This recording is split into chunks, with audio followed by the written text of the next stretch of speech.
So, hi, yes, I'm Julie. I'm a borough archivist from London Borough of Haringey, and I'm just going to talk to you about how local authority archive services can work with community archives to help with your digital preservation journey. And I'm going to look a bit later on at the digital preservation toolkit, because I have a little sneaky way in, looking at that as an aid and how we can sort of use that to help each other.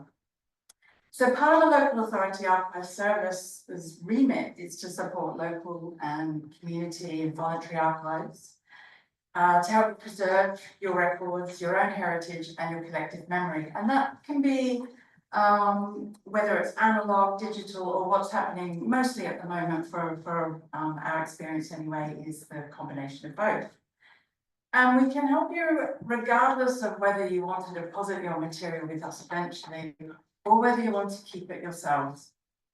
Obviously with digital, there's a really good sort of capacity for you to look after it yourself, but everyone wants to make sure that it's done in a way that preserves the material as best as possible and forever. So again, part of our role is to help you with that. So where to begin really? Looking for help with digital preservation. Don't know where to start. It's complex, ever-changing technological developments can be challenging. And like the collections that we all hold, the organisations are unique. So your digital preservation needs are unique to your organisations as well. There's a lot of information out there. We've seen a lot of it today, and it's finding the way through it that works for you and for your organisation. Sometimes it's difficult to know really where to start. So I think the national organisations. So I won't take credit for this list. I snaffled it from the toolkit. I hope that's okay. But there's, we've talked about a lot of these organisations already. They have an amazing amount of information. And a lot of it can be quite sort of lingo heavy, tech heavy, but it's, again, I really recommend just having a look at as many different organisational information as you can, because something will speak to you, something will connect with what you're doing, go with that. And what often happens, I think, is that people want to speak to someone. So I think this is where a local authority archive service can really help.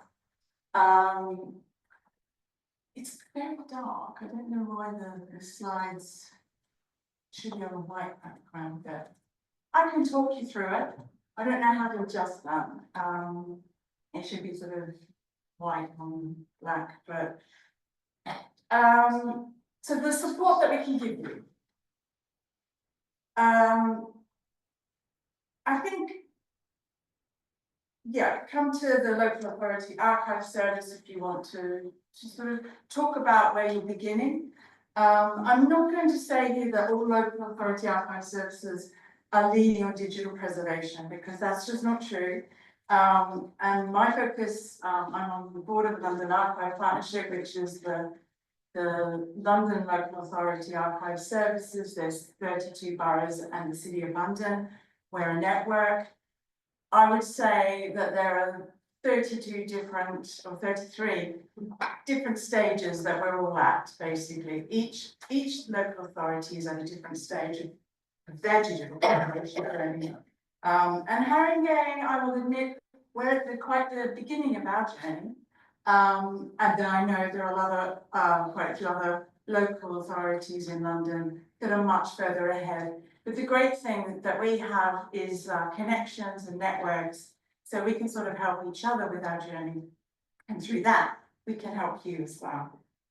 So come to us and learn what we can share with you. And that's things very much like, I think what I should have sampled also is the matrix.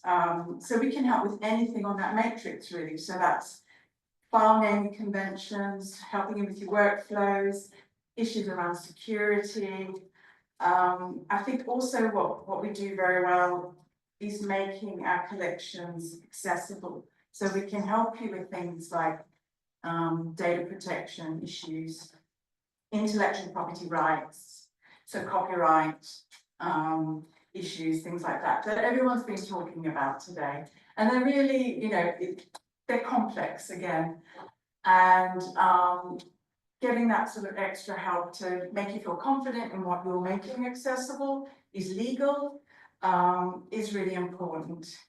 We can also help with setting up with permission forms, deposit, release forms, things like that. Again, anything to sort of help with the information that you have, making sure that you allow accessibility in what you should be, not allowing accessibility in material that you don't have.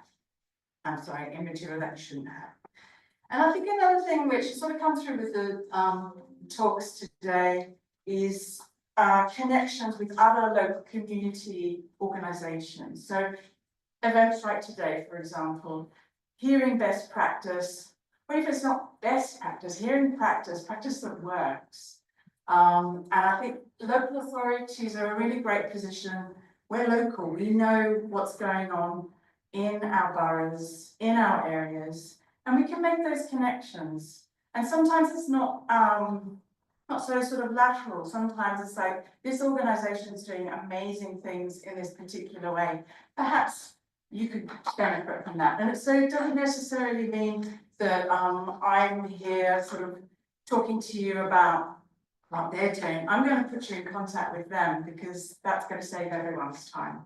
So it's just using the local authority service in a really sort of natural way, productive way, connecting, making the right connections. So do get in touch. But I will say, do it sooner rather than later.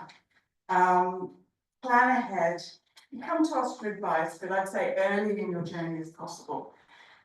These are just a couple of collections that we have, community organisations in Haringey that have deposited with us.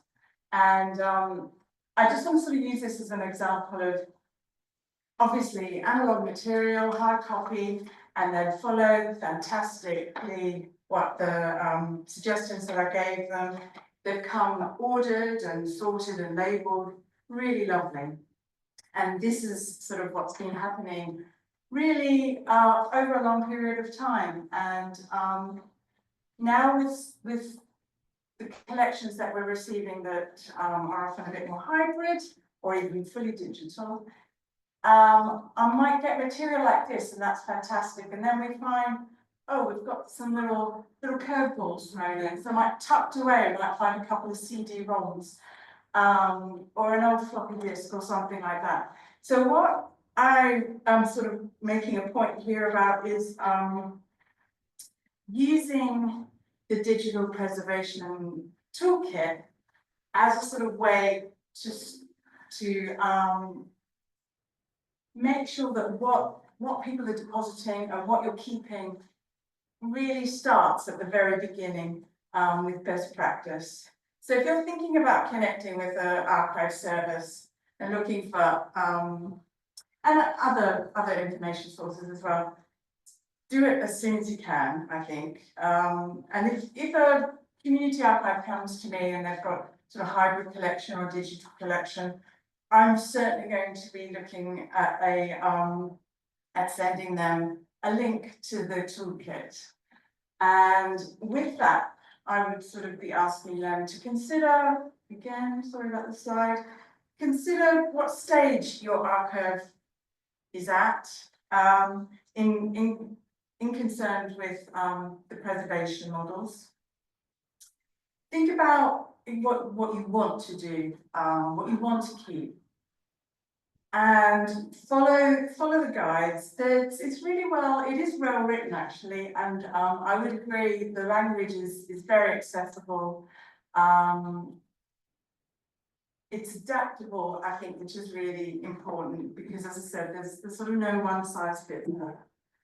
And the ability for you to be able to sort of go through the steps and work out where you are in that matrix, I think is really important.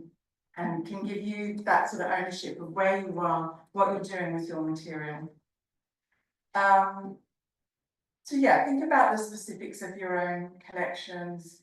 Come to us with any sort of questions relating to that. So it could be around what metadata needs to be saved, name filing, naming conventions. If you're thinking that your collection might be deposited at the local authority archive service, then they will have conventions that they'll want you to sort of consider as well. So it's sort of having those conversations really. But I do want to sort of emphasize that it's your decisions, it's your collections, and you're the owners, and you know what your collections are. So use us as a sort of guide and a service to help you look after your records. It's not us telling you what you must do X, Y, Z, you must deposit it with us. It's not that at all. It's using us as sort of just a source of information.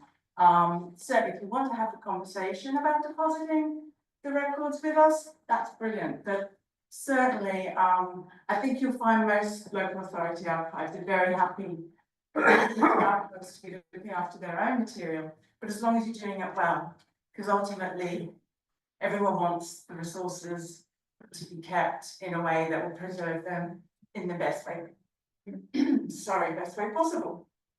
So, yes, you're not alone. You really do just need to ask, I think, for help. There's so many resources out there, and the toolkit, I think, is a really great way to start your journey. If you need any help, you can sort of gather help from elsewhere, including local authorities. But I think you know, talking to people today, you can use the toolkit in your own way to suit your own needs, and I think that's a really great resource. So do use it, definitely. And if anyone wants to contact me, there's my details there.